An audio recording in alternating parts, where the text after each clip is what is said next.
Regresamos al tema de los controles, usando el nombre los controles como un sustantivo para describir las reacciones de un intérprete y no como un verbo.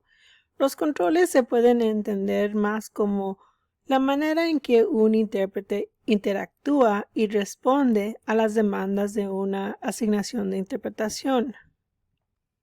Recordamos que los controles son las habilidades o recursos que el trabajador, en nuestro caso el intérprete, puede aplicar en respuesta a las demandas del puesto, a las demandas de la interpretación. Los controles pueden implicar acciones e intervenciones conductuales, decisiones particulares de la traducción y reconocimientos internos y la actitud. Y de nuevo, vemos las oportunidades de control, que son 3 categorías. Controles previos a la asignación. Estas son características personales, educación, experiencia personal o relacionada al trabajo y preparación hecha directa para la asignación.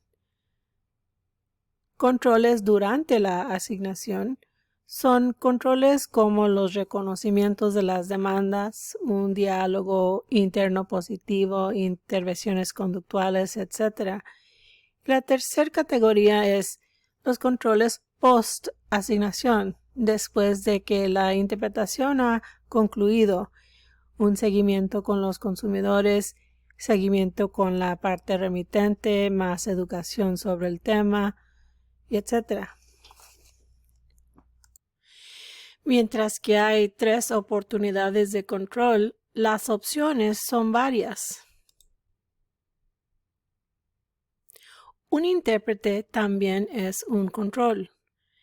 Los controles que un intérprete aporta incluyen sus conocimientos, las experiencias relacionadas con el tema, los atributos de carácter relevantes, otras habilidades y cualidades personales que pueden manifestarse como recursos de control en el contexto del cargo de interpretación, un sentido de humor, ser bien leído o ser contemplativo.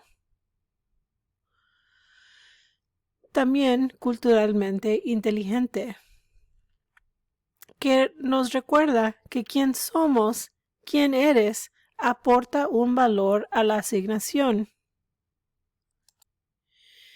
Por esa razón, por el elemento humano, por lo que cada una persona trae que es diferente y distinta a lo de otro, los controles serán diferentes para cada intérprete, cada uno eligiendo entre muchas respuestas correctas a las demandas del trabajo. Esas respuestas varían de lo liberal al conservador. Un control correcto entre muchas opciones correctas pueden variar entre lo liberal, lo neutral y conservador. Pero un control puede ser tan liberal que por lo tanto es ineficaz o poco ético. Igual, un control puede ser demasiado conservador que por lo tanto resulta en siendo ineficaz y poco ético.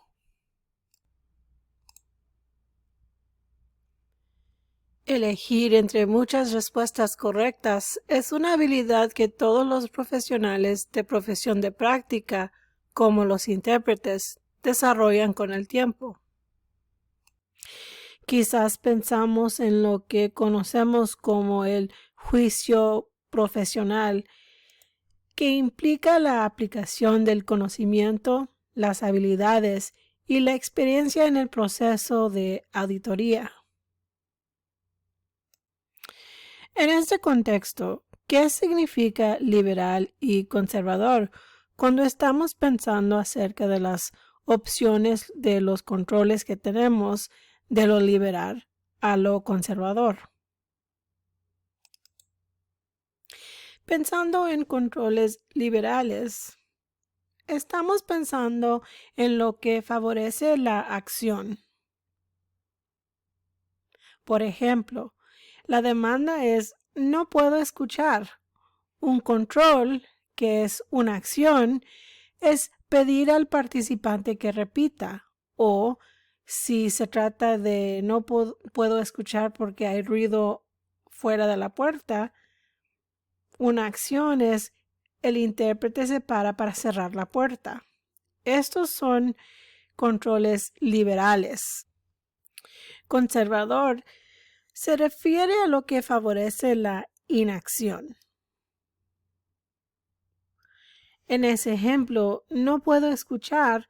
La inacción es seguir con la interpretación y no hacer acción directamente enfocada a lo que no se puede escuchar y seguir a no producir un mensaje. La acción o la inacción nos puede llegar en un espectro de decisiones y acciones éticas y efectivas, desde lo liberal a lo conservador. Recordando que una respuesta, una acción o inacción puede ser demasiado liberal o demasiado conservador, que resulta por lo tanto ineficaz o poco ético. Cada control puede resultar en un impacto diferente. El intérprete debe comprender los diversos impactos para actuar de manera ética y efectiva.